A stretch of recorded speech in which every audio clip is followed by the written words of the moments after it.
জেলের সেলের দেওয়ালে মাথা ঠেকিয়ে বসে আছে আরিশ। চোখগুলো ভিজে গেছে চোখের পানিতে। সে যে তার জীবনে কত বড় ভুলটা করেছে সে চাইলেও তা ঠিক করতে পারবে না। সে সব থেকে অদম কাজ করেছে, তার কোনো ক্ষমা হয় না। আরিশ মেহেরের দেওয়া প্যাকেটটা খুলে সেখানে একটা ফোন, কয়েকটা কাগজ আছে। আরিশ ফোনটা হাতে নিয়ে দেখে ফোনে কোনো সিম নেই, কয়েকটা ভিডিও ফোল্ডার আছে। আরিশ ভিডিও ফোল্ডারগুলো অন করলো। প্রথম ভিডিওটাতে মেহের বসা একটা সোফায়, তার সামনে বসা একটা লোক। লোকটার চোখ মুখ দেখে মনে হচ্ছে অনেক মেরেছে লোকটাকে। মেহের লোকটার দিকে তাকিয়ে বলছে, বল, কার কথায় তুই আরিশকে মারতে চেয়েছিলি? বিশ্বাস করেন স্যার, আমি নিজের ইচ্ছে মারতে চাইনি, আমাকে একটা মেয়ে বলেছিল মারতে। কোন মেয়ে? দেখতে একই না সেই মেয়ে? জি স্যার, এটাই সেই মেয়ে যার কথায় আমি এই ছেলেটাকে মেরেছিলাম। এই মেয়েটা আমাকে ওই ছেলের ছবি দিয়ে বলেছিল আমি যেন ছেলেটাকে মারি, তবে একেবারে যেন মরে না ফেলি। ওর কথা মতোই আমি ছেলেটাকে অর্ধেক আহত করেছিলাম। পরে মেয়েটাই বাঁচিয়েছিল ছেলেটাকে। এর বদলে আমাকে 4 লাখ টাকা দিয়েছে। দ্বিতীয় ভিডিও, এখানে 3জন ডাক্তারকে বেঁধে রাখা হয়েছে, তাদের সামনে মেহের বসা। কার কথায় আপনারা প্রেগনেন্সির মিথ্যা রিপোর্ট বানিয়েছিলেন? আমি কিছু ইচ্ছে করে করিনি, লোভে পড়ে করে ফেলেছি। ওই মহিলার মেয়েটা আমাকে 5 লাখ টাকা দিয়েছিল, বলেছিল প্রেগনেন্সির মিথ্যে রিপোর্ট বানাতে। দ্বিতীয় ডাক্তার বললেন, আমাকে বলেছিল সুইসাইডের মিথ্যে রিপোর্ট দিতেন, আমি দিয়েছি, বদলে 8 লাখ টাকা দিয়েছে আমাকে। তৃতীয় ডাক্তার বললেন, আমাকে বলেছে মিসক্যারেজের মিথ্যে রিপোর্ট বলতেন, আমি বলেছি মিনিমাম 6 লাখ টাকা পেয়েছি। সবগুলো ভিডিও দেখে স্তব্ধ হয়ে যায় আরিশ। এ কাকে সে বিশ্বাস করলো? কাকে বিশ্বাস করে নিজের সব শেষ করলো সে? নিজের স্ত্রীকে ঠকালো। আরিশ পরের কাগজগুলো খুললো। 2টা চিঠি সেখানে। প্রথম চিঠিটা মেহেরের। প্রথম চিঠি, আরিশ, আমি জানি এসব সত্য যখন জানবে তখন তুমি অনুতপ্ত হবে, তখন তুমি এটাই ভাববে যে তুমি কি ভুল করেছ। কিন্তু অনুতপ্ত হয়ে কোনো লাভ নেই। তুমি আমার বোনকে অনেক কষ্ট দিয়েছ, তোমার জন্য মরতেও বসেছিল বোনটা আমার। তাই কোনোদিন যদি তুমি জেল থেকে ছাড়া পাও তবে ভেবো না আমার বোনকে ফিরে পাবে। আমি কোনোদিন আমার বোনকে তোমার কাছে ফেরত দেব না। দ্বিতীয় চিঠি ছিল, আরিশ, জানি তুমি ভালো নেই, তোমাকে জেলে নেওয়া হয়েছে আমি জানি, এটাও জানি এই কাজগুলো তুমি করোনি, ফাঁসানো হয়েছে তোমাকে। আশা করি এখান থেকে তাড়াতাড়ি মুক্তি পাবে। তবে কিছু কথা আমি জানি, এতদিনে তুমি সম্পত্তির ফাইলটা পেয়ে গেছো। আর কিছু হলেও তোমার ভুল ভেঙেছে। হয়তো তুমি এখন অনুতপ্ত তোমার কাজে, হয়তো ভাবছো কি করলে এটা। জানো আরিশ, আমি অনেক আগেই বুঝে গিয়েছিলাম তুমি আর আমার নেই, তুমি অন্য কারো হয়ে গেছো। কারণ যে নারী একটা পুরুষের সাথে মিলিত হয়ে সেই বোঝে ভালো সেই পুরুষটাকে। আমিও বুঝতাম তুমি পরনারের সাথে থেকে এসেছো, তার পারফিউমের ঘ্রাণে বুঝতাম, শার্টের লিপস্টিক দেখেও বুঝতাম, কিন্তু কিছুই বলতাম না। আমি চেয়েছিলাম তোমার ভুলটা শুধরে দেব, তোমাকে ঠিক করে আনবো, কিন্তু তার আগে তুমি আমাকে ছেড়ে দিলে। আমার বোনের সাথে পরকীয়ায় লিপ্ত হয়ে সম্পত্তির প্রতি আমার কোনো লোভ ছিল না, আর না এখনও আছে। আমি শুধু চাইতাম একটা ভালো মানুষ আমার জীবনে আসুক, আমাকে ভালোবাসুক। তুমি এসেছিলে আমার জীবনে, সুখ কিছু দিয়েছিলে, কিংবা বারংবার দুঃখই দিলে। আর তাও আমার দুঃখ যার ক্ষমা হয় না। আমার বাবা এই কাজ করেছিল, ছোট মায়ের সাথে পরকীয়া জড়িয়ে আমার মাকে কেড়ে নিল। ভাই আমাকে জানিয়েছে বাবা নাকি ছোট মায়ের সাথে পরকীয়া করতো। মা অনেক কেঁদেছিল বাবার পা ধরে, কিন্তু লাভ হয়নি। শেষ পরিণতি, আমার মা আমাদের ছেড়েই চলে গেল। আমি চাইনি আমার মায়ের মতো পরিণতি আমারও হোক। তাই তুমি বলা মাত্রই তোমার জীবন থেকে আমি চলে এসেছি। তুমি আর সাইমা আমাকে অনেক অপমান করেছ, কোনো প্রতিবাদ করিনি, কারণ আমি জানতাম যে আমি ঠিক। আর সেটা একদিন তুমি জানবে। তুমি ডিভোর্সের 4 দিনের মাথায় বিয়ে করে নতুন ঘর বাঁধলে, আর আমি তখনও লোকের কথা শুনতাম। সবাই নানানভাবে আমাকে অপমান করতো, এমনকি 2বার নিজের ইজ্জত হারাতেও বসেছিলাম আমি। একবার বাঁচাই ভাইয়া, আর একবার সাদাফ স্যার। এই মানুষগুলোর জন্য আমি আজও বেঁচে আছি। তোমাদের জন্য মরতেও বসেছিলাম আমি। ভাইটা আমার পাগল হয়ে গিয়েছিল তোমার জন্য, শুধু তোমার জন্যই সব হয়েছে। যাই হোক, আর কিছু বলতে চাই না। ভালো থেকো। আর হ্যাঁ, একটা কথা আরিশ, তোমার উপর আমার কোনো রাগ নেই সত্যি, কিন্তু আমি তোমাকে কোনোদিনও ক্ষমা করতে পারবো না। তাই কোনোদিন আমার সামনে এসো না ক্ষমা চাইতে। তুমি আমার জীবনের শেষ। আমার জীবনের শেষ থেকে শুরু হবে অন্যভাবে, যেখানে থাকবো না কোনো প্রতারণা, কোনো লাঞ্ছনা। ইতিমুগ্ধ। চিঠি দুটো পড়ে হাউমাউ করে কাঁদছে আরিশ। কত বড় ভুল করলো সে। সাইমা বিশ্বাস করে সব হারিয়ে ফেললো, এমনকি পরকীয়ার মতো নোংরা কাজেও সে লিপ্ত ছিল। আমি নিজ হাতে সব শেষ করে দিয়েছি। ঠিক বলেছ, আমাকে ক্ষমা করা যায় না মুগ্ধ। আমার মতো পুরুষের ক্ষমা করা যায় না। সব শেষ করে দিয়েছি নিজ হাতে। মেহের মুগ্ধকে জানায়নি যে তাদের বাবাই মেরেছে তাদের মাকে, আর সালমা সাইমার কথাও জানায়নি। মেহের জানে বোন তার অনেক কষ্ট পাবে, তাই যেটুকু জানানো সেটুকুই জানিয়েছে। সালমা বেগমের বাসায় এসেছে পুলিশের লোকেরা। সালমা তো কিছুই বুঝতে পারছে না কি হচ্ছে। আপনারা এখানে কি কারণে? ম্যাম, আপনার বাসাটা সিল করে দেওয়া হয়েছে। আইনত এই বাসা এখন আরিয়ান খান মেহেরের। তার কথা মতো আপনি এই বাসায় থাকতে পারবেন না। আপনাকে আজকের মধ্যে বাসা ছেড়ে যেতে বলার নোটিশ দেওয়া হয়েছে। মানে কি বলছেন এসব? এই যে দেখুন। সালমা ফাইল নিয়ে দেখে আসলে এই বাসা এখন মেহের। ইভেন সব সম্পত্তি এখন মেহেরের নামে করা। সালমা বুঝতেই পারছেন এসব কিভাবে হলো। সালমার ভাবনার মাঝে কল আসে তার ফোনে। কল রিসিভ করতে মেহের ওপাশ থেকে বলে ওঠে, বিকেলের মধ্যে বাসা থেকে চলে যাবেন। আর ভুলেও চালাকি করবেন না। বাসার চারপাশে আমার গার্ডস আছে, ইভেন বাসার সিসিটিভি ক্যামেরাও লাগানো। সো কোনো চালাকি এক কাপড়ে বেরিয়ে আসবেন। বিকেলের পর আপনাকে বাসায় পেলে আপনার মেয়ে জামাই যেখানে আছে সেখানেই আপনাকে দিয়ে আসবো। বলে কল কেটে দিল মেহের। আজকে কলেজ অফ। মুগ্ধ তাই বাসায় বসে আছে। বসে বসে একদম বোরিং লাগছে তার, কিছুই ভালো লাগছে না। মুগ্ধ টিভি অন করলো কিছু দেখার জন্য। তখন খবরের চ্যানেলে দেখলো ব্রেকিং নিউজ, বিশিষ্ট ব্যবসায়ী মেহেরাব খানের দ্বিতীয় স্ত্রীকে তাদের বাসা থেকে বের করে দেওয়া হয়েছে। জানা যায় তিনি এতদিন ছলনা করে মেহেরানের প্রথম পক্ষের ছেলে মেয়েকে ঠকিয়ে সব অর্থ সম্পত্তি নিজের নামে করতে চেয়েছিলেন, কিন্তু মেহেরাব খানের বড় ছেলে আরিয়ান ইসলাম মেহের বাঁচিয়ে নেন তাদের সম্পত্তি আর বের করে দেন ওনাদের এই বাড়ি থেকে। মুগ্ধ নিউজ দেখে অবাক, কি হচ্ছে এসব? কালারিস আর ছোট মা সালমাকে ঘিরে ধরেছে প্রেসের লোকেরা। কোনো মতে তাদেরকে পার করে রিকশায় উঠেছে সে। গন্তব্য সাইমার কাছে যাওয়া। মেহের অফিসের চেয়ারে বসে নিউজ দেখছে আর হাসছে। যেখানেই যান মিসেস খান, আপনাকে আমি এত সহজে ছাড়ছি না। যান মেয়ের কাছে, এর পরের পালা আপনার মেয়ের। আমার মা বোনের সাথে করা অন্যায় শাস্তি আপনারা পাবেন। সালমা বেগম এসেছেন সাইমার কাছে। সাইমার সেম অবস্থা। আলিশের বাসা অফিস সব সিল মেরে দেওয়া হয়েছে, কেউ থাকতে পারবে না। সাইমা দাঁড়িয়ে আছে বাসার সামনে। এখন কি করবে সে কিছুই মাথায় আসছে না তার। আচ্ছা, ধরা পড়ে যাবে নাকি তারা? সাদাব মেহের কি সব জেনে গেল? সালমা বেগম মেয়ের কাছে এসে দেখেন মেয়েও তার মতো অসহায় হয়ে দাঁড়িয়ে আছে। কোনো পথ দেখতে পাচ্ছে না তারা। কি হচ্ছে এসব তাদের সাথে? কোথায় যাবে এখন তারা? পানির ঝাপটে চোখ মেরে তাকান সালমা।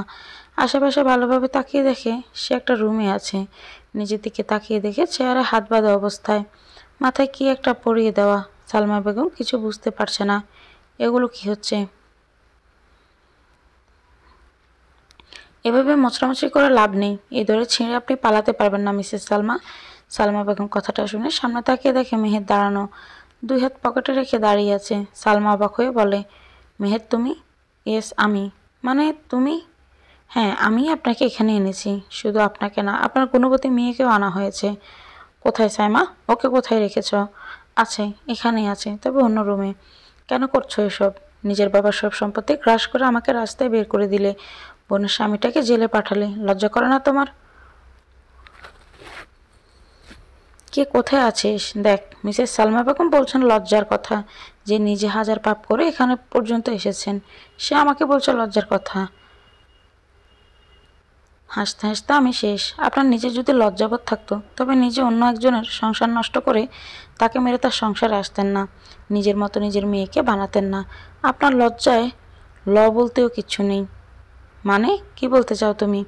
কি হলো, ঘামছেন কেন? আমি তো কিছুই বলা শুরু করলাম না, এর মধ্যেই ঘাম ছুটে গেল আপনার। আচ্ছা এবার বলুন, কেন আমার মাকে মারলেন? কিসব বাজে কথা বলছো? তোমার মা অ্যাক্সিডেন্টে মারা গেছে, আমি কেন মারবো তাকে? সত্যি কথাটা বলুন। আমি সত্যিই বলছি, আমি কেন মারবো তোমার মাকে? আচ্ছা বুঝলাম। মেহের পাশের গার্ডকে ইশারা করতে সে একটা সুইচ চিপ দিল, আর সাথে সাথে মিসেস সালমা চিৎকার করে উঠলেন। মেহের সালমাকে ইলেকট্রিক শক দিয়েছে। এই শকটাকে সাধারণ ভাববেন না। যতক্ষণ আপনি সত্যি স্বীকার না করবেন, একটু পর পর এই শক চলতেই থাকবে। সালমা পানি পানি করছেন। পানি দাও একে। একটা গার্ড এসে পানি একটা গ্লাস দিয়ে গেল। পাশের গার্ড সালমার মুখে তা ধরে। সালমা পানি খেতে গিয়ে দেখে গ্লাসে টাকা। সালমা অবাক হয়ে তাকায় মেহেরের দিকে। মেহের বাঁকা হেসে বলে, কি হলো খান? এটাই তো আপনার সব? এখন খান এটা, এটার জন্যই তো সব করেছেন, এখন এটাই খাবেন আপনি। মেহের উঠে চলে আসে, আর আসার আগে সবাইকে বলে আসে উনি যদি সত্যি বলতে রাজি না হয় তবে প্রতি 5 মিনিট অন্তর অন্তর ওনাকে শক দিবে, আর কিছু খেতে চাইলে টাকা দিবে, টাকাই খাবেন উনি। এদিকে সাইমাকে একটা রুমে বেঁধে রাখা হয়েছে, তার সামনে সাদাব বসা, সাইমার দুই পাশে দুইটা মেয়ে দাঁড়ানো। সাইমা মাথা নিচু করে বসে আছে। তাহলে বলো, কেন আমার সাথে চিট করলে? কেন মুগ্ধকে আমার থেকে আলাদা করে দিলে? আমি কিছু করিনি। কিসব বাজে কথা বলছেন আপনি? বাজে কথা আমি বলছি? হ্যাঁ, বাজে কথাই বলছেন। অহেতুক আমাকে ফাঁসাচ্ছেন। আপনার মুগ্ধ চরিত্রের ভালো না, চলে গেছে আপনাকে রেখে। শেষবারের মতো জিজ্ঞেস করছি, সত্যিটা বলো। বললাম না, আমি কিছুই করিনি। সাদাব এবার উঠে মেয়েগুলোকে বলল, অনেকদিন আপনাদের হাতে কাজ করে না, আজকে মন মতো কাজ করিয়ে নেন হাতের। মনে রাখবেন, মরে যেন না যায়। বলে সাদা বেরিয়ে আসে, আর মেয়েগুলো সাইমাকে ধরে বেদারাম মার শুরু করলো। বিকেলে সাইমা যখন রাস্তায় দাঁড়ানো, তখন একটা কালো মাইক্রো এসে তাদের উঠিয়ে নিয়ে যায়। এনে দুজনকে 2 রুমে নিয়ে যায়। সালমাকে সেন্সলেস করে আনা হয়েছে, আর সাইমাকে সজ্ঞানে আনা হয়েছে। মেহের আগেই জানতো সোজাভাবে এরা সত্য কথা বলবে না, তাই দুজনের জন্য সুন্দর ব্যবস্থা করেছে।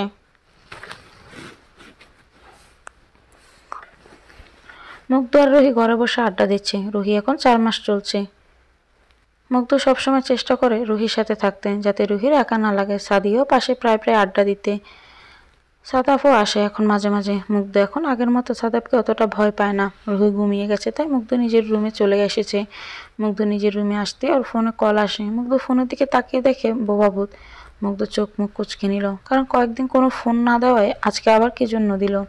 মুগ্ধ কল রিসিভ করলো। হ্যালো, মেহরানি? মুগ্ধ অবাক হলো, এই নাম তো তাকে সাদাব ডাকে। মুগ্ধ আবার স্ক্রিনের দিকে তাকালো।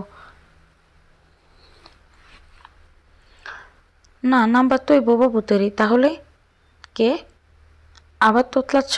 স্যার আপনি? হ্যাঁ আমি। কেন, অন্য কাউকে আশা করেছিলে? না মানে স্যার, এই নাম্বার তো একটা বোবা ভূতের। বোবা ভূত? হ্যাঁ বোবা ভূত।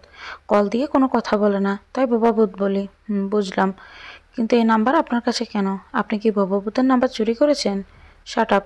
আমি কেন চুরি করব? আজব, এটা আমার নাম্বার। আপনার নাম্বার হলে আমাকে কল দিত কে? আমিই দিতাম। কি? আপনি সেই বোবা ভূত?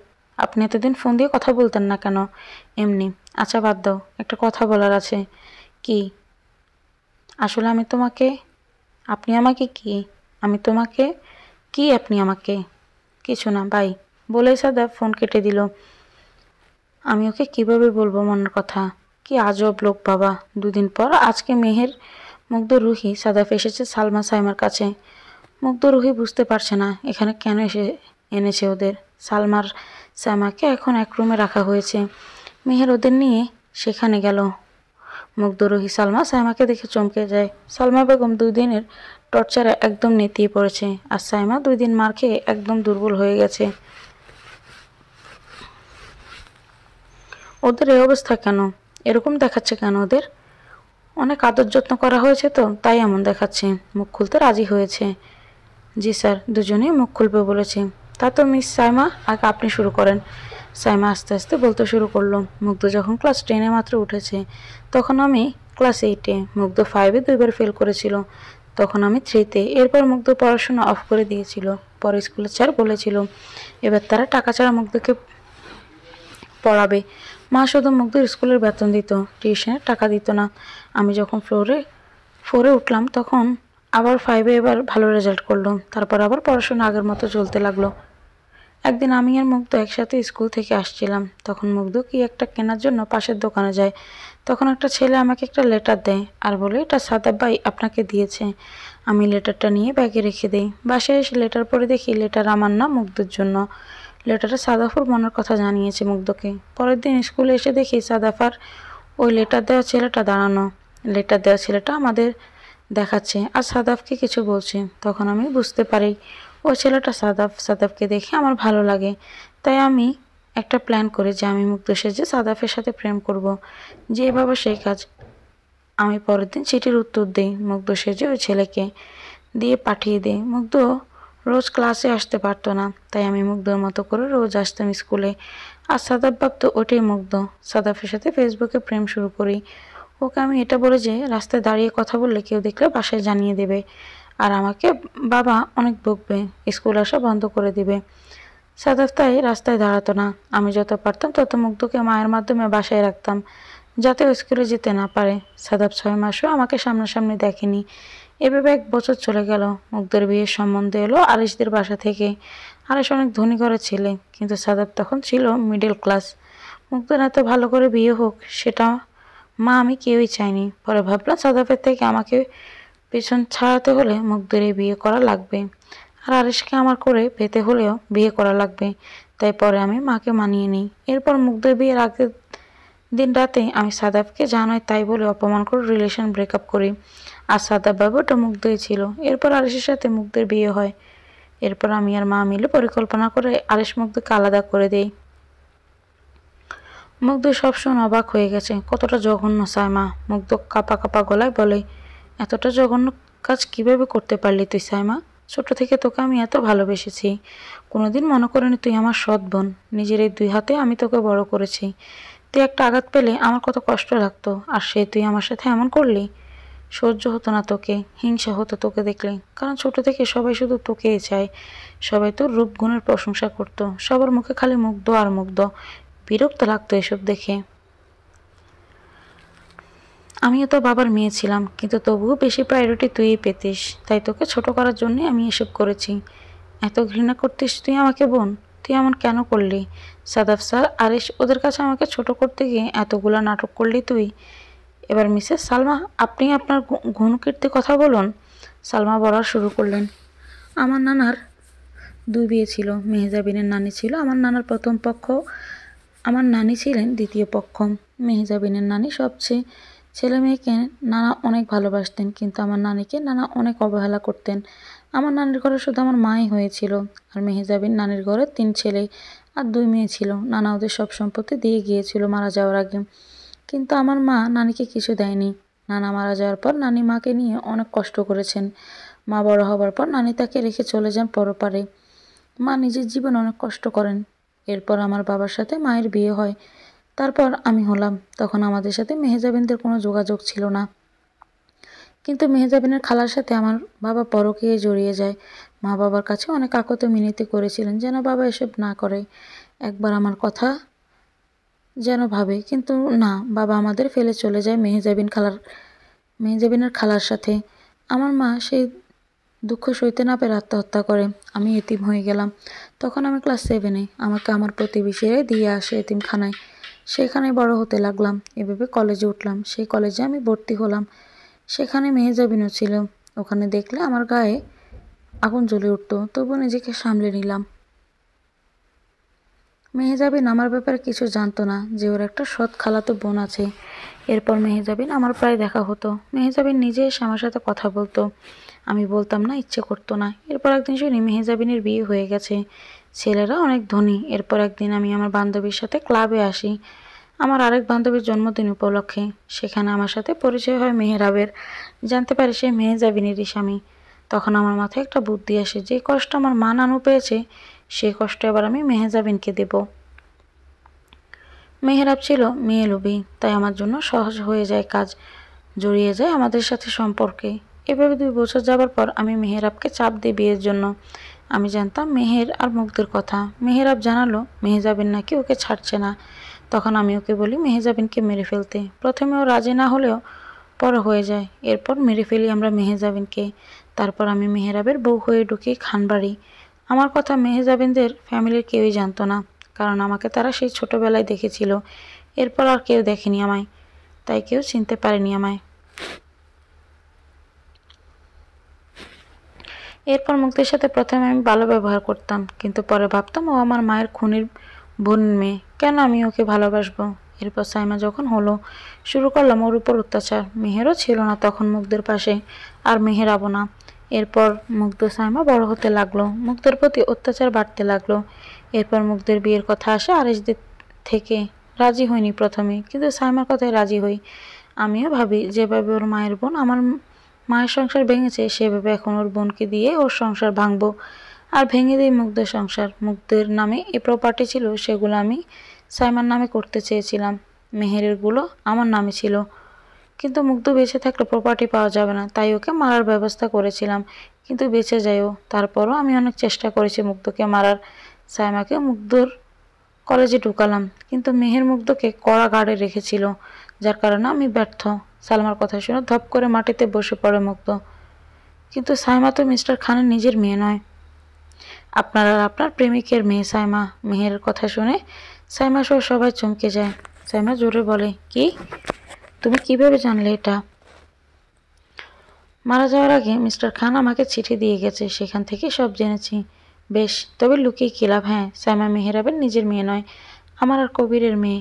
কবিরের সাথে আমার সম্পর্ক ছিল মেহেরাবের সাথে পরিচয় হওয়ার আগেই, বিয়ের পরও সম্পর্ক ছিল। কিন্তু একদিন কবির আমাকে রেখে চলে যায়। পর আমি জানতে পারি কবিরের সন্তান আমার গর্ভে। মেরে ফেলেনি, মেহেরাবের সন্তান বলে চালিয়ে দেই ওকে। কবির পরে মেহেরাবকে সব জানিয়ে দিয়েছিল। তার মানে আমি একটা জারজ। আমি তোমার পাপের ফসল, আমার বাবার মেয়ে নই, খান পরিবারের কেউ নই আমি। হ্যাঁ, তুই মেহেরাবের মেয়ে নস। সালমার কথা শুনে সাইমা অবাক হয়ে চেয়ে রইল। তার এই পরিচয় মিথ্যে, তার শরীরে অবৈধ রক্ত, সে জারজ। কেন ছোট মা? কেন আমার মাকে মেরে দিলে? আমাকে কেন এতিম করলে ছোট মা?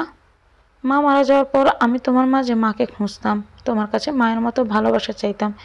কিন্তু না, তুমি শুধু আমাকে অবহেলার কষ্টই দিয়েছ, আমার মাকে কেড়ে নিয়েছ, আমার সংসারটা নষ্ট করেছ। এত রাগ ছিল তোমার আমার প্রতি, আমাকে এতিম করে দিলে। তোর প্রতি আমার রাগ ছিল না, তোর শুধু একটাই দোষ, তুই মেহেজাবিনের মেয়ে, তাই তোকে এসব ভুগতে হয়েছে। মানছি আপনার সাথে যা হয়েছে অন্যায় হয়েছে, কিন্তু আপনি যা করেছেন তাও অন্যায়। খুন করেছেন আপনি, আমার বোনকেও খুন করতে চেয়েছেন। আপনার এই কুকর্ম এখন সব মিডিয়া, টেলিভিশনে লাইভ দেখানো হচ্ছে, আপনি কি তা জানেন? আরিশকে আমি বাঁচিয়ে দেব, কারণ ওকে সাজা আমি দিয়েছি। যত যাই হোক, সেও ষড়যন্ত্রের শিকার, কিন্তু আপনাদের কঠিন থেকে কঠিন শাস্তি হবে। সাদাব, পুলিশদের আসতে বলো। সাদাব কল করে রায়হানকে।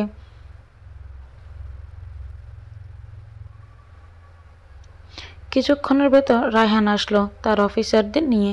সালমা তার সাইমাকে অ্যারেস্ট করলো। পাপ বাপকেও ছাড়ে না মিস সালমা, আপনার পাপের শাস্তি পাবেন। আমার মা বোনের সাথে যা করেছেন, আমি চাইলে আপনাকে এখানে মেরে ঘুম করে দিতে পারতাম।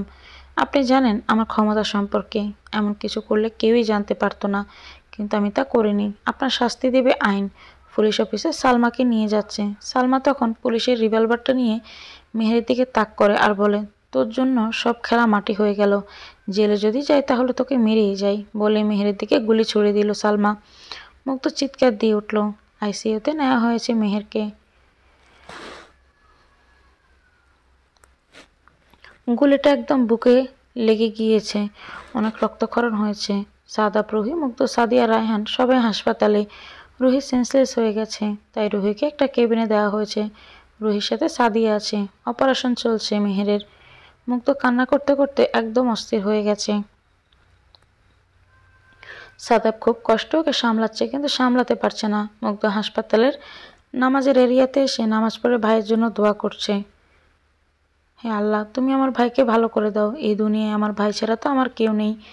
তুমি তো জানো আমার ভাই কত ভালো, আমার গায়ে সে কখনো একটা আঁচও আসতে দেয়নি। তুমি ভাইয়াকে ভালো করে দাও। ভাইয়ার অনাগত সন্তানটার দিকে তাকিয়ে ভাইয়াকে ভালো করে দাও। মুগ্ধ জায়নামাজে দাঁড়িয়ে হাউমাউ করে কাঁদছে। হাসপাতালে আসার পর থেকে সেইভাবে কাঁদছে। তার কান্না দেখে আশেপাশে সবাই হতবাক,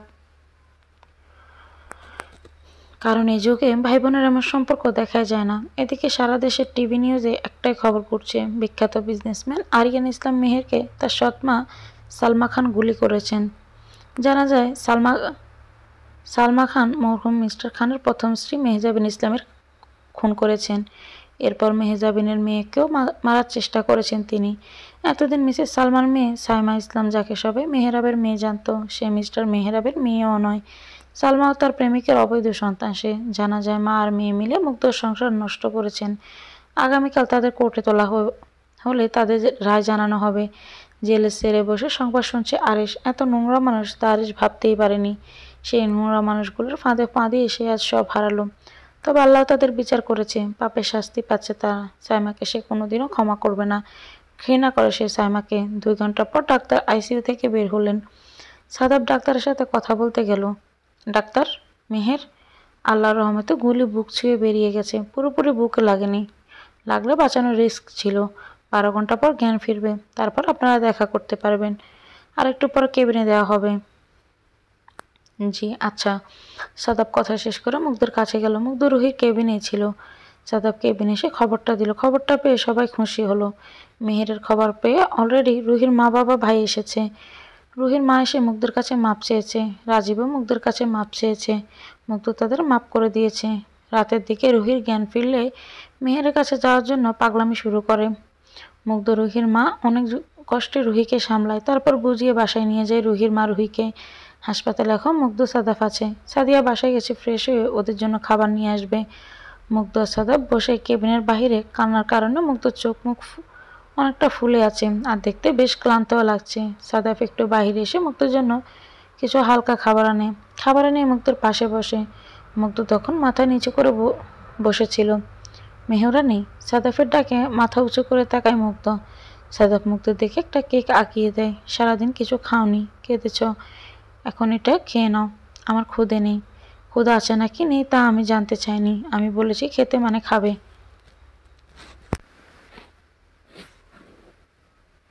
আমি খাবো না। তুমি শিওর খাবে না? না। ওকে। সাদাব কেকের প্যাকেটটা খুলে কেক হাতে নিয়ে মুগ্ধের গাল দুটো আর একটা হাত দিয়ে চেপে কেকটা মুখে ঢুকিয়ে দিল। মুগ্ধ চোখ দুটো বড় বড় করে তাকিয়ে রইল। আমি জানি তুমি অনেক ঘাটতেরা, কিন্তু আমিও কম ঘাটতেরা না। এই নাও পানি, কেকটা গিলো আর পানি খাও। মুগ্ধ সাদাফের হাত থেকে পানির বোতলটা নিয়ে পানি খেয়ে নিল। সাদাফের দিকে কিছুক্ষণ তাকিয়ে আবার মাথা নিচু করে নিল। সাদাফ মুচকি হাসলো। সাদি আর রায়হান খাবার নিয়ে এসেছে মুগ্ধ সাদাফের জন্য। রাতে সাদাফ আর মুগ্ধ এখানে থাকবে। সাদিয়া থাকতে চেয়েছিল, সাদাফ না করে দিয়েছে। মুগ্ধ ক্লান্ত থাকায় সিটে বসে সাদাফের কাঁধে মাথা রেখে ঘুমিয়ে গেছে। সাদাফ হাসপাতালের লোকেদের সাথে কথা বলে অন্য একটা কেবিনে মুগ্ধকে শুইয়ে দিয়ে আসলো। ঘুমন্ত অবস্থায় মুগ্ধকে একদম পিচ্ছি লাগছে। সাদাফ হালকা একটু খেয়ে নেয়, তারপর মেহেরের কেবিনের সামনে ঘুরে আসে। সাদাফ এসে মুগ্ধের কেবিনের চেয়ারে বসে পড়ে। ফোন হাতে নিয়ে গ্যালারি ওপেন করে। সেখানে মুগ্ধের অনেক ছবি। সাদিয়া কেবিনের দিকে মুগ্ধের শাড়ি পরা ছবিও আছে। এখন তোমাকে আমার মনের কথা আমি জানিয়ে দেব, আর তোমাকে নিজের থেকে দূরে রাখতে পারবো না। পরের দিন 12টায় মেহেরের জ্ঞান ফিরেছে। জ্ঞান ফেরা মাত্র মুগ্ধ মেহেরের সাথে দেখা করে। মুগ্ধ কান্না করছে দেখে মেহের আস্তে করে বলে, চড়ুই পাখি, কান্না করছিস কেন? আমি তো ভালো আছি। হ্যাঁ ভালো আছিস জানি। আমার কত কষ্ট হচ্ছিল। ভাবিপু কত কষ্ট পেয়েছে জানি তো। আমার বউ বোনের কত কষ্ট হয়েছে। রুহি কই? ভাবি কাল তোর গুলি লাগার পর সেন্সলেস হয়ে গিয়েছিল। রাতে ভাবির মা বাবা এসেছিল, তাদের সাথে বাসায় পাঠিয়েছি। কিছুক্ষণের ভেতর আসবে তারা। ওনারা কেন এসেছে? রাগিস না ভাইয়া, খালাম্মা আমার কাছে তার ভুলের জন্য মাপ চেয়েছেন। রাজীবও চেয়েছে, তাই আর রাগ করিস না। এর মাঝে রুহি তার মা বাবা আসলো। রুহিকে দেখে মুগ্ধ উঠে আসলো। রুহি মেহেরের কাছে এসে কান্না করে দিল। মেহের রুহিকে শান্ত করার চেষ্টা করছে। মুগ্ধ বেরিয়ে আসলো কেবিন থেকে। বাসায় যেতে হবে, ফ্রেশ হয়ে ভাইয়ের জন্য কিছু খাবার আনতে হবে। সাদাব সব মেডিসিন কিনে দিয়ে এসেছে। সেও বাসায় যাবে, বিকেলে আসবে আবার। সাদাব গেটে এসে দেখে মুগ্ধ দাঁড়ানো। মুগ্ধকে দেখে সাদাব ওর কাছে আসলো। বাসায় যাবা না? হ্যাঁ, সেই জন্যই গাড়ি খুঁজতেছি। গাড়ি খুঁজতে হবে না, আমার সাথে এসো, পৌঁছে দিচ্ছি। না থাক, আমি নো মোর ওয়ার্ড। এবার কিন্তু কালকের মতো কোলে তুলে গাড়িতে বসাবো। পাবলিক প্লেসে তুমি নিশ্চিত তা চাও না? মুগ্ধ সাদাবের কথা শুনে ভয় পায়। মুগ্ধ জানে সাদাব যা বলে তাই করে, তাই আর কথা না বাড়িয়ে উঠলো সাদাফের গাড়িতে। সাদাব মুগ্ধকে বাসায় পৌঁছে দিয়ে আসলো। 1 সপ্তাহ পর মেয়েরকে বাসায় আনা হয়েছে। ফুল বেড রেস্টে তাকে রাখা হয়েছে। কোর্টের শুনানি সালমা খানের যাবজ্জীবন কারাদণ্ড হয়েছে। সাইমার 7 বছরের জেল। সাইমা একদম চুপ হয়ে গেছে। সব সত্যি জানার পর নিজের প্রতি নিজের ঘৃণা লাগছে তার। সে আর আরিশের সামনে গিয়ে দাঁড়াতে পারবে না, মুখ দেখাতে পারবে না আর কাউকে। আজ বুঝতে পারছে সে মিথ্যে কোনোদিন টিকে থাকে না, সত্য একদিন বেরিয়ে আসেই। আজকে সাদাফ, সাদিয়া আর ওদের বাবা মা এসেছে মেহেরকে দেখতে। পাশাপাশি আরেকটা কাজের জন্য তারা এসেছে। মেহেরের রুমে বসে আছে সাদাফের মা বাবা। কেমন আছেন মিস্টার হাসান? আলহামদুলিল্লাহ ভালো। তোমার এখন কি অবস্থা? জি আলহামদুলিল্লাহ। মিস্টার হাসান? হ্যাঁ, খবরেও দেখলাম, সাদাফের থেকে সব শুনলাম। সত্যি খুব খারাপ লাগছে এসব শুনে। ভাগ্যে যা ছিল তাই হয়েছে। মিস্টার হাসান, মেহের, আমি তোমার কাছে একটা প্রস্তাব রাখতে চাচ্ছি। কি প্রস্তাব? আসলে আমি মুগ্ধকে আমার ঘরের বৌমা করতে চাই। আমাদের ওর অতীত নিয়ে কোনো সমস্যা নেই। সাদাফ ওকে খুব ভালোবাসে। তুমি অমত করো না, দয়া করে। আমি জানি সাদাব মুগ্ধকে পছন্দ করে, ভালোবাসে, কিন্তু আমি সাদাবকে আগেই বলেছি আমার বোনের ইচ্ছার বিরুদ্ধে, ওর মতের বিরুদ্ধে কিছুই করব না। আপনি সাদাবকে বলেন মুগ্ধকে আগে জানাই যেন, আর আমি চাই আমার বোন আগে নিজের পায়ে দাঁড়াক, ওর নিজের জীবনের ইচ্ছে পূরণ করুক, তারপর সব নিয়ে ভাবুক। মিস্টার হাসান মেহেরের সাথে আরও কিছু কথা বলে চলে আসেন। রাতে সাদাবকে মেহেরের কথাগুলো জানায়। সাদাব তাতে সম্মতি দেয়। সাদাবও চায় যে মুগ্ধ আগে নিজের পায়ে দাঁড়াক, তারপর তাকে বিয়ে করুক, কিন্তু তার মনের কথা সে মুগ্ধকে জানাবেই। সাদাব সোফায় বসে কল দিল মুগ্ধর নাম্বারে। মুগ্ধ ব্যালকনিতে দাঁড়িয়েছিল। ফোন আসতেই ফোন হাতে নিয়ে দেখে সাদাব। ঠোঁটের কোণে এমনি হাসি ফুটে ওঠে তার। মুগ্ধ কলটা রিসিভ করলো। আসসালামু আলাইকুম। ওয়ালাইকুম আসসালাম। কেমন আছেন? ভালো। তুমি? জি, আমিও আলহামদুলিল্লাহ। কি করছো? জি, ব্যালকনিতে দাঁড়িয়ে আছি। আপনি? বসে আছি। একটা কথা বলা ছিল। হ্যাঁ, বলেন।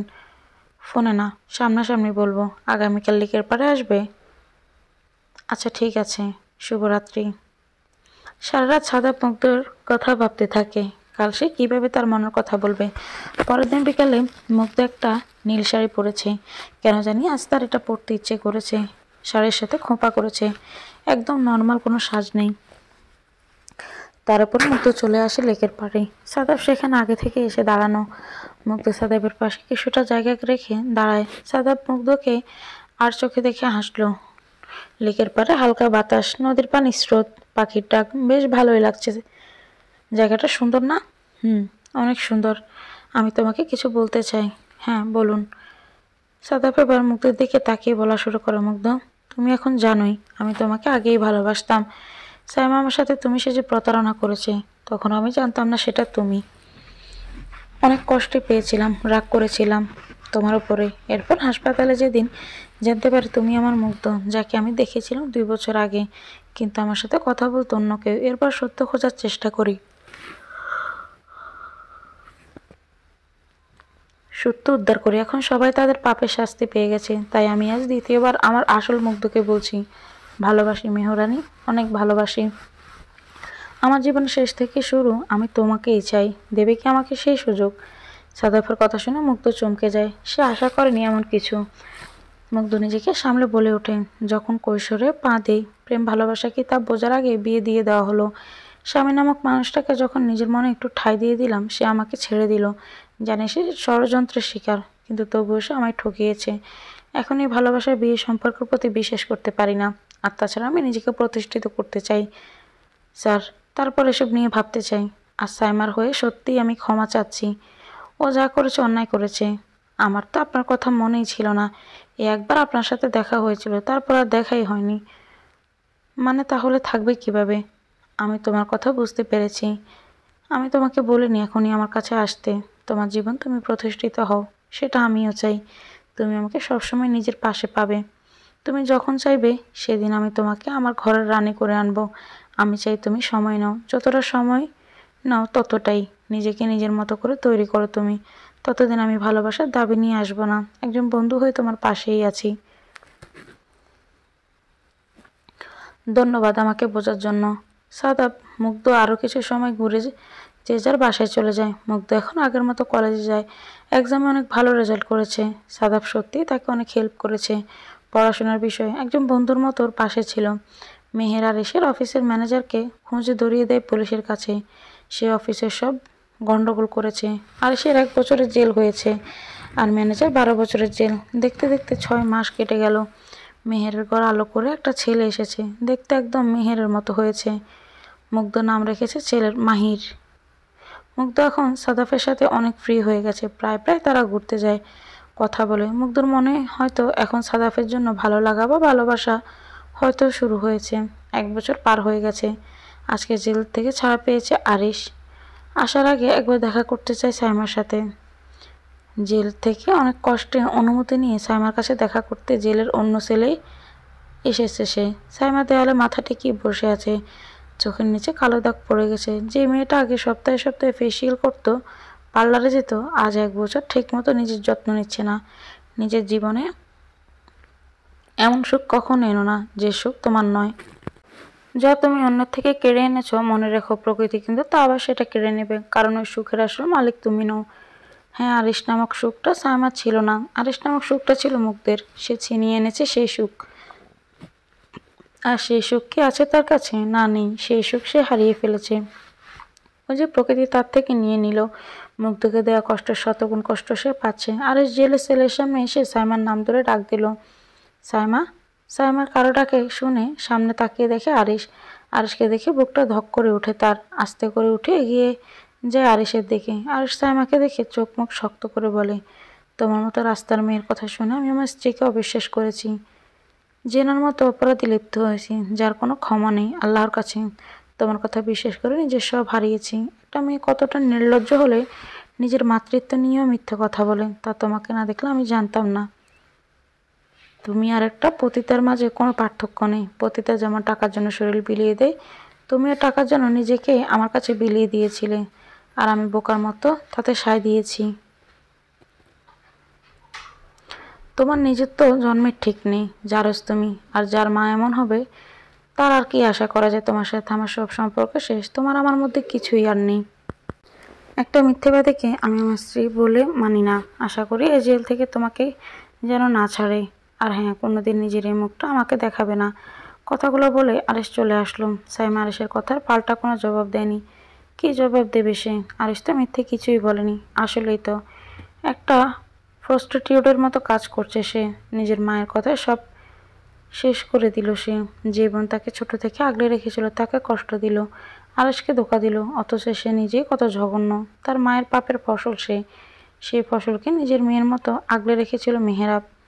আর তার মেয়েকে কষ্ট দিল সে। তার তো মৃত্যু হওয়া উচিত, বেঁচে থাকার কোনো অধিকার নেই তার।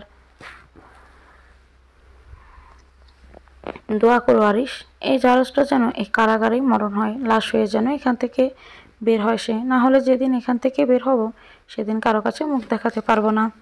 মেহেরদের বাসায় মাহেরকে খাওয়াচ্ছে রুহি। ছেলেটা কিছু খেতে চায় না, সারাদিন শুধু দুষ্টমি। আদো আদো গলায় মা বাবা আর মামুনি ডাক দেয়। মামুনি ডাকে মুগ্ধকে। মুগ্ধ মাহিরকে অনেক আদর করে। সারাদিন ফুফু বাতিজা মিলে শয়তানি করে, আর রুহি মেহের তা দেখে হাসে। মুগ্ধ নিজের রুমে বসে রেডি হচ্ছে। আজকে তার নিজের এনজিও উদ্বোধনের দিন। হ্যাঁ, মুগ্ধ নিজের একটা এনজিও করেছে। সেখানে সে অসহায় মেয়েদের নিয়ে কাজ করে, তাদের নতুন করে বাঁচার অনুপ্রেরণা দেয়। মুগ্ধকে সাদাফে এনজিওর ওপেন অনেক হেল্প করেছে।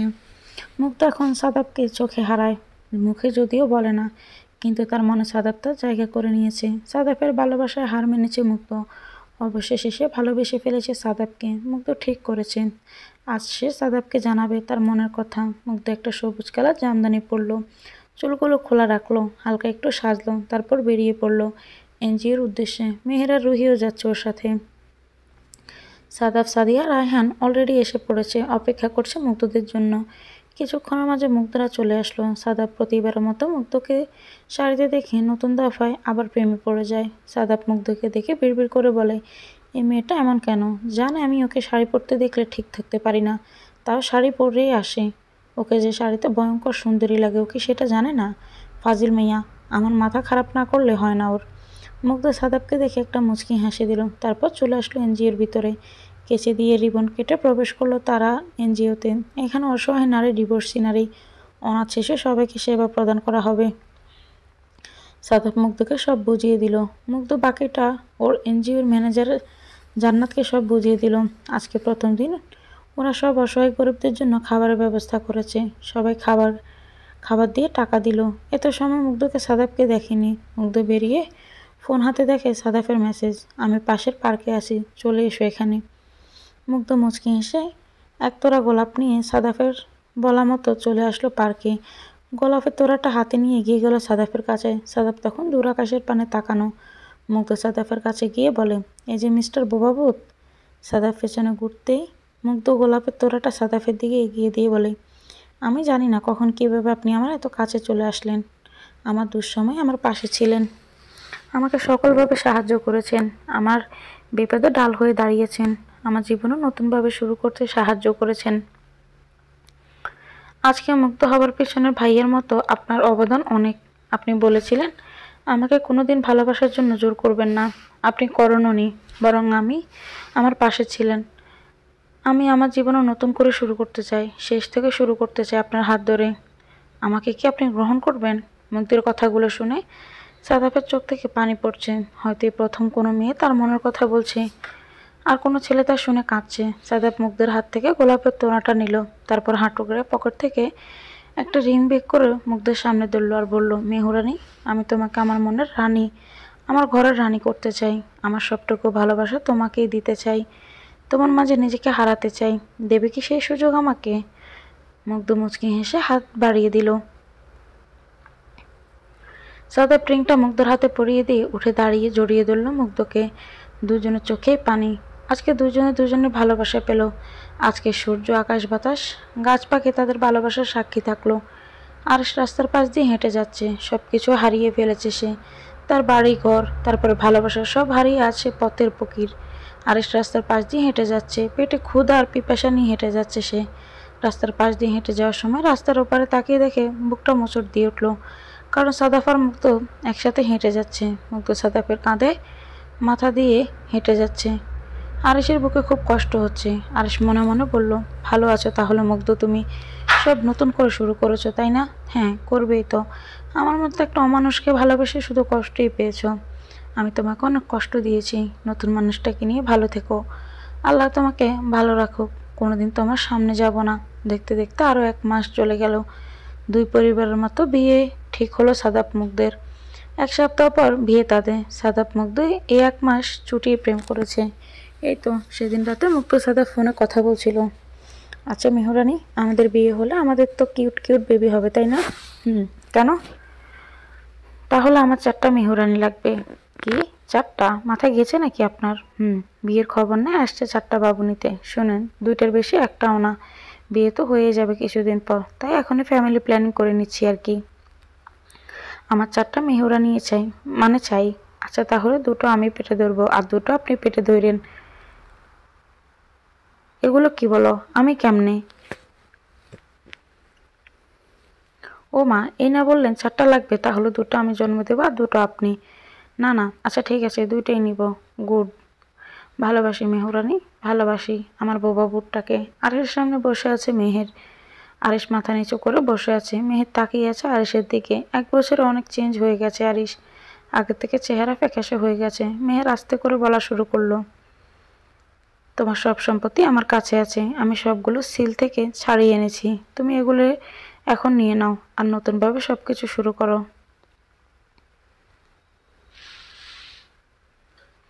নতুনভাবে? হ্যাঁ, নতুনভাবে। তোমার সাথে যা হয়েছে সেটা আমি বদলাতে পারবো না। আমার বোনকে আমি তোমার হাতে দিতে পারবো না। মানছি তুমি ষড়যন্ত্রের শিকার ছিলেন, কিন্তু আমার বোনকে তুমি অনেক অপমান করেছ, কষ্ট দিয়েছ, পরকীয়ার মতো পাপ কাজে জড়িয়েছ। আর আমার বোন নিজেও কোনোদিন তোমার কাছে আসবে না। এখন তার জীবনে সাদাফ আছে। সাদাফ মুগ্ধকে নিজের থেকে বেশি ভালোবাসে। আমি চোখ বুজে সাদাফকে বিশ্বাস করতে পারি। আমার কিছু হয়ে গেলে সাদাফ আমার বোনকে আগলে রাখবে।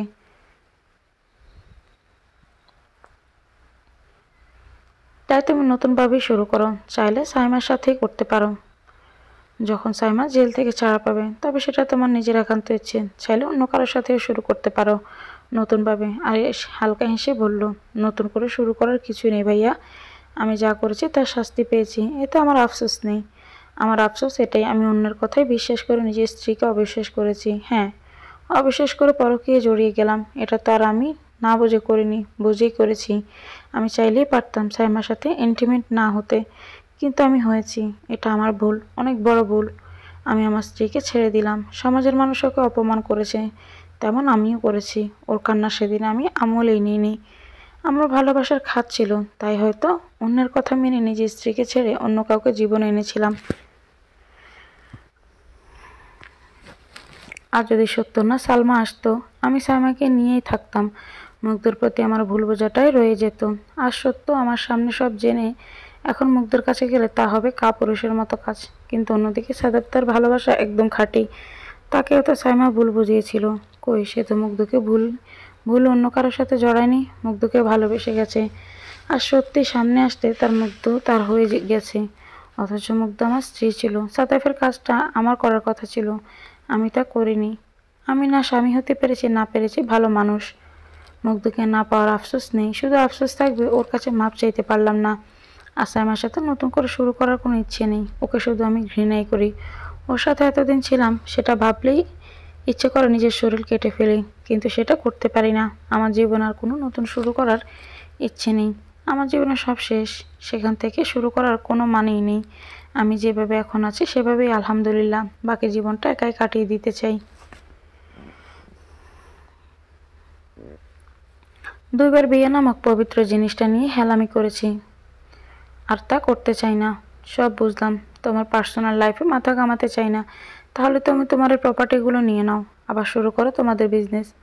না, এই প্রপার্টি আমি নেব না, এগুলো আপনি দান করে দিন কোথাও। আমার বাবা কোনো অনৈতিক কাজ করে এই ব্যবসা করেনি, সৎ থেকে করেছে, কিন্তু আমাদের ম্যানেজার আমাদের পিঠে চুরি বসিয়েছে।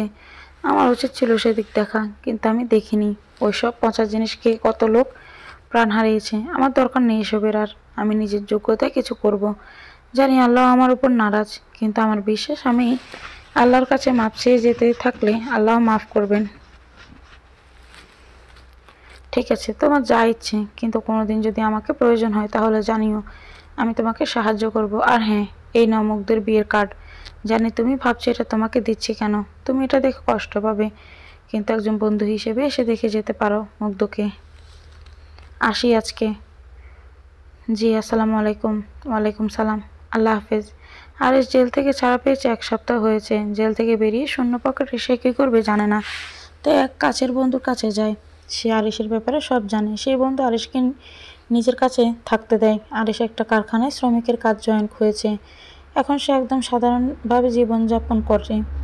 যে কারখানায় আরিস কাজ করে সেই কারখানার মালিকের থেকে মেহেরের কোম্পানির লেনদেন হয়। মেহের যখন জানতে পারে আরিস জেল থেকে ছাড়া পেয়ে, তখন ওর সাথে কথা বলার জন্য খোঁজে, কিন্তু পায় না। পরবর্তীতে কারখানায় আরিসের খোঁজ পায় তারা। এরপর আজকে মাহির কথা বলতে এসেছে আরিসের সাথে।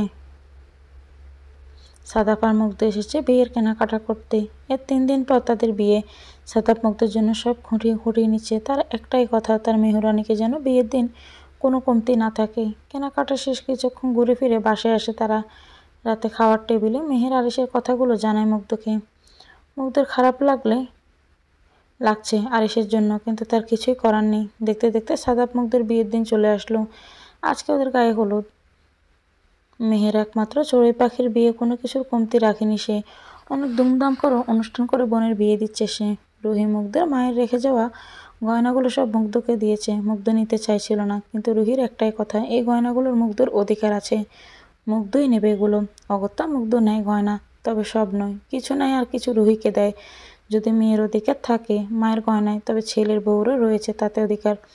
মুগ্ধকে একটা হলুদ লাল মেশানো শাড়ি পরানো হয়েছে, সাথে কাঁচা ফুলের গহনা পরানো হয়েছে। সাদাপ মুগ্ধের একসাথে হলুদ দেওয়া হবে। স্টেজে এনে বসানো হয়েছে মুগ্ধকে। একটু পর সবগুলো লাইট অফ হয়ে গেল। অন্ধকারে একজন এসে দাঁড়ালো, তার উপর লাইট জ্বালানো হলো। লোকটার কেউ নয়, সাদাপ। হলুদের রঙের পাঞ্জাবি পরেছে, চুলগুলি স্পাইক করা, হাতে ব্ল্যাক বেল্টের ঘড়ি, আর হাতে গিটার। গিটার বাজিয়ে গান ধরলো। গান গাইতে গাইতে মুগ্ধের কাছে চলে এলো। তারপর গিটার রেখে পাশে বসে পড়ল। তারপর মুগ্ধের কপালে ভালোবাসার পরশ দিয়ে দিল। মুগ্ধ পরশ আবেশে তা গ্রহণ করলো। এরপরে সাদাপ মুগ্ধকে সবাই একে একে হলুদ ছুঁয়ে দিল। অনেক আনন্দ করলো সবাই হলুদে। হলুদ শেষ হয়েছে প্রায় রাত 1টায়।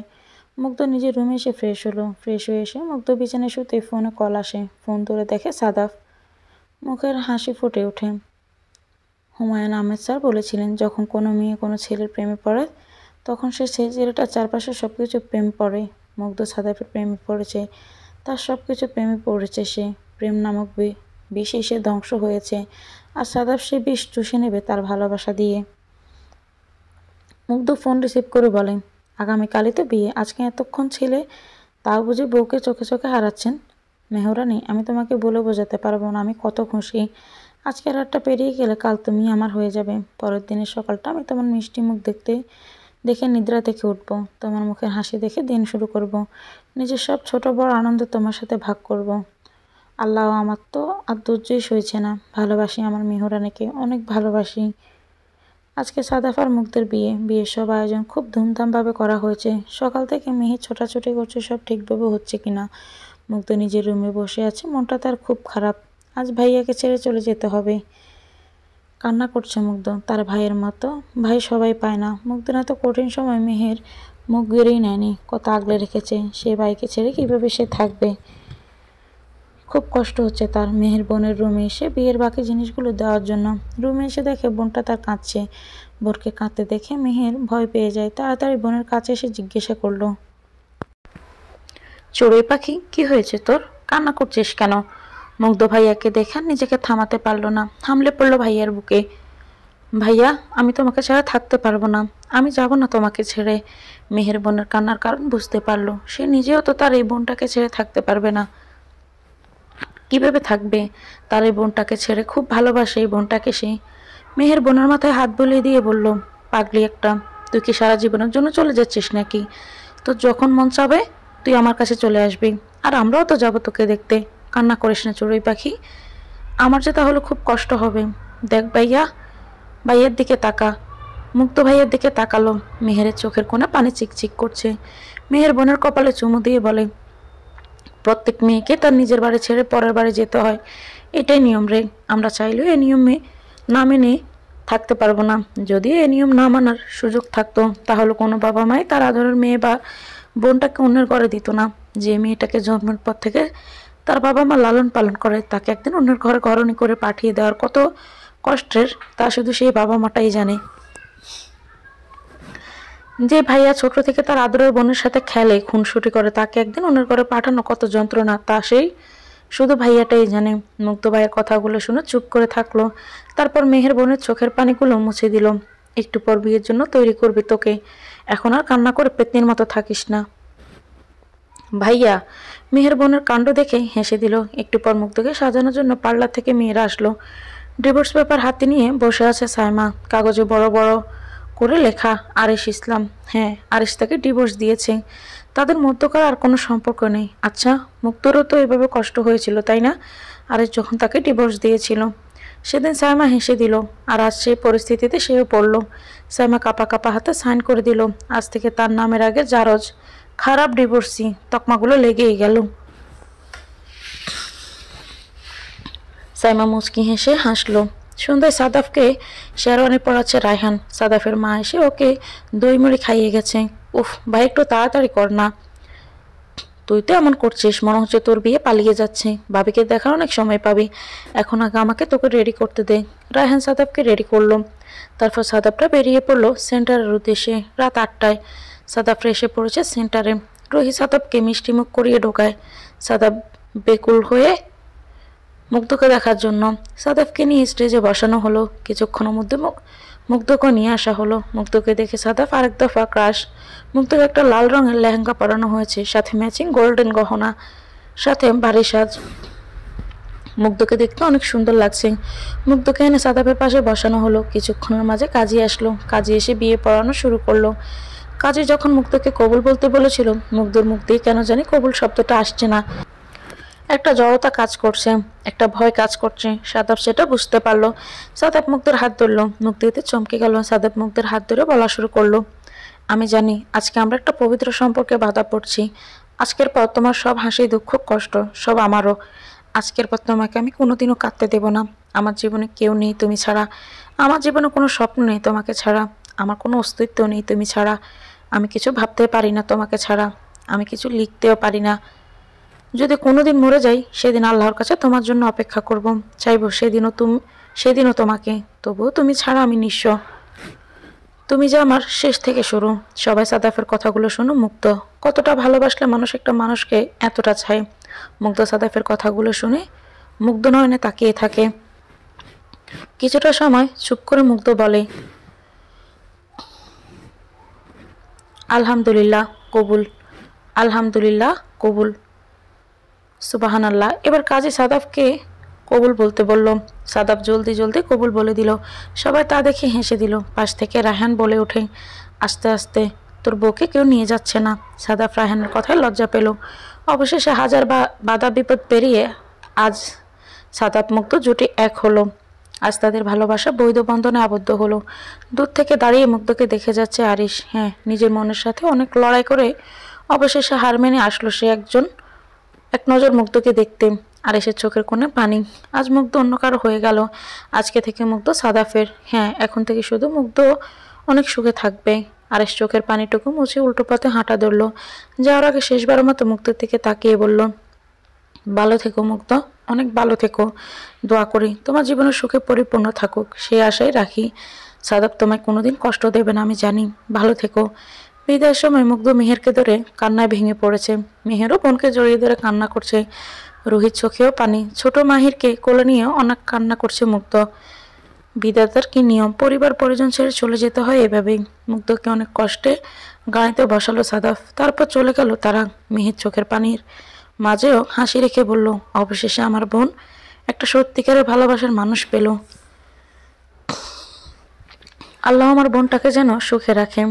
সাদাফের রুমে সাদাফের কাজিনরা মুগ্ধকে বসিয়ে রেখে গেছে। মুগ্ধের বিয়ের শাড়ি চেঞ্জ করিয়ে একটা গোলাপি শাড়ির সাথে কাঁচা ফুলের গহনা পরিয়ে গেছে। গোলাপ রজনীগন্ধা দিয়ে বাসরঘর সাজানো। সাদাফকে ওর কাজিনটা ঢুকতে দিচ্ছে না। আগে টাকা দিবে তারপর ঢুকতে বলেছে, তাই সাদাফ ওদের 10,000 টাকা দিয়ে দিল। তারপর ঢুকে পড়লো রুমে। সাদাফকে আসতে দেখে কেমন নার্ভাস লাগছে মুগ্ধের। সাদাফ খাটের সামনে আসতে মুগ্ধ খাট থেকে নেমে সাদাফকে সালাম করার জন্য পায়ে হাত দিতে নিলে সাদাফ থামিয়ে দেয় মুগ্ধকে। তাতে অবাক হয় সে। সাদাফ মুগ্ধকে নিজের বুকে নিয়ে বলে, তোমার জায়গা পায় না, তোমার জায়গা আমার এই বুকে। সাদাফ মুগ্ধকে ছেড়ে দিয়ে আলমারির কাছে গেল। সেখান থেকে একটা খাম বের করে মুগ্ধর হাতে দিয়ে বলল, বউয়ের হাতে দেনমোহরের টাকা দিয়ে তাকে স্পর্শ করা উচিত, তাই আমি তোমাকে তোমার দেনমোহর টাকা দিয়ে দিলাম। মুগ্ধ সাদাফের হাত থেকে খামটা নিয়ে আলমারির কাছে গিয়ে সেখানে আবার রেখে দিয়ে আসলো। মুগ্ধ পিছনে করে দেখলো সাদাফ বারান্দায়। মুগ্ধ আস্তে করে হেঁটে বারান্দায় গেল। সাদাফের পাশে এসে দাঁড়ালো।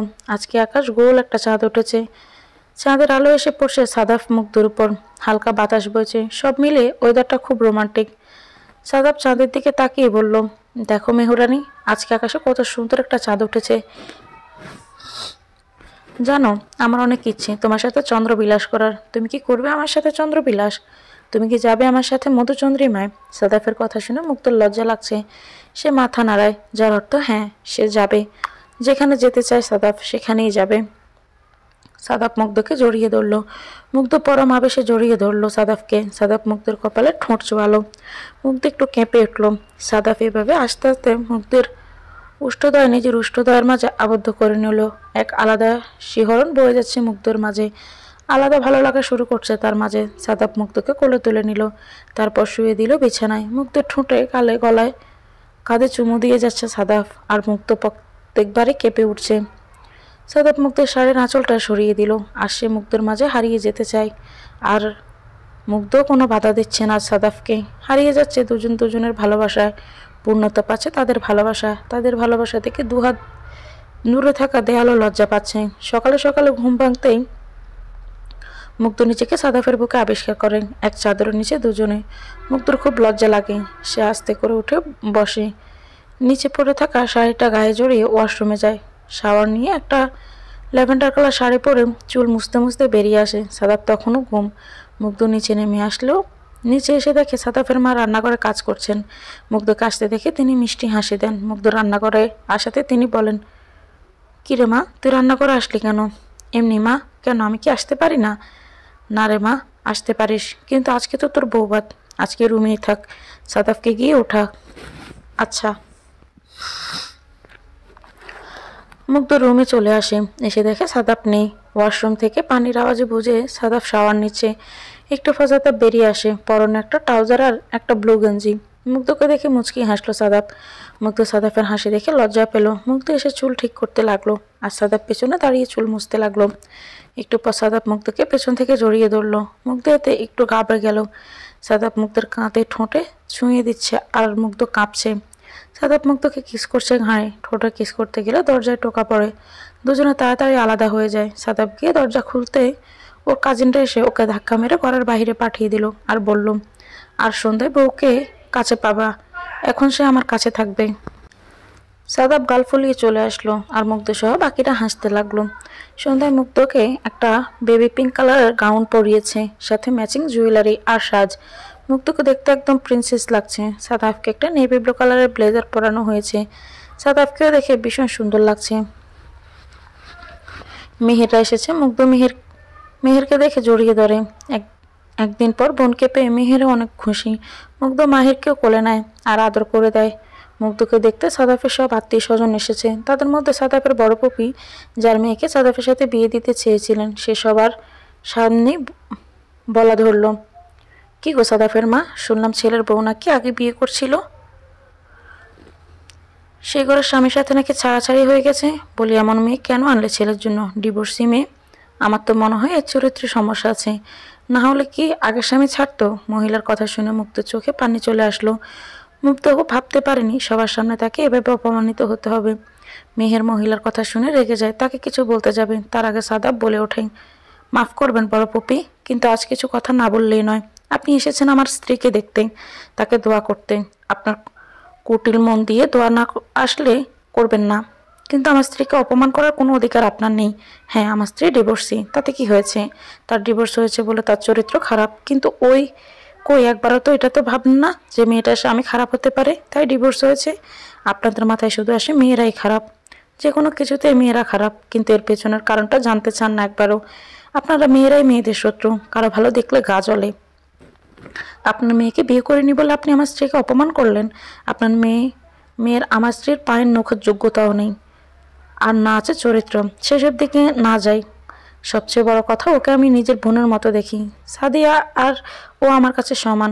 আশা করি নেক্সটে কোনোদিন আমার স্ত্রীকে নিয়ে উল্টাপাল্টা কমেন্ট করবেন না। সাদাফের ফুপি সাদাফের কথায় খুব অপমান বোধ করে। সাদাফের বাবাও কিছু কথা শুনিয়ে দেয় তাকে।